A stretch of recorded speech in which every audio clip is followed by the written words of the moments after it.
আসসালামু আলাইকুম সুপ্রিয় ভিউয়ার্স, নাটোরে ভাই ভাই এগ্রো খামারের পক্ষ থেকে আপনাদেরকে স্বাগতম। আমাদের খামারটা আমরা এক্সটেনশন করতেছি। এই জায়গাগুলো পুরোটা দিয়ে আমরা একটা বাউন্ডারি দিচ্ছি। আমাদের যে নতুন ষাঁড় বাচ্চাগুলো আছে সেগুলো আমরা এখানে ছেড়ে দিয়ে পালন করব, অর্থাৎ তাদের গলায় কোনো দড়ি দেব না।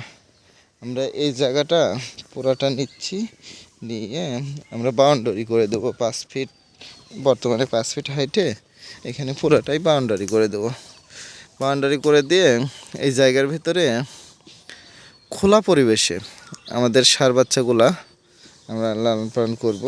আমরা সেরকমটাই পরিকল্পনা করেছি। গেট বেম ঢালাই দেওয়া হয়ে গেছে।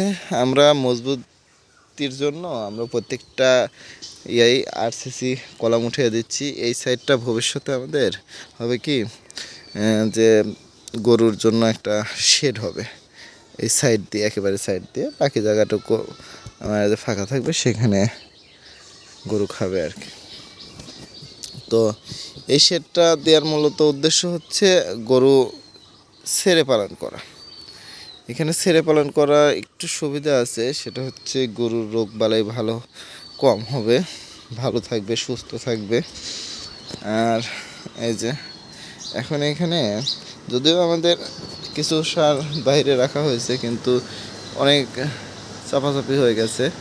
আপনারা দেখতে পাচ্ছেন গত এক সপ্তাহের আগের আর আজকের অনেক পরিবর্তন আসছে। সার বাছুরগুলো এখন অনেক সুন্দর হয়েছে দেখা যাচ্ছে।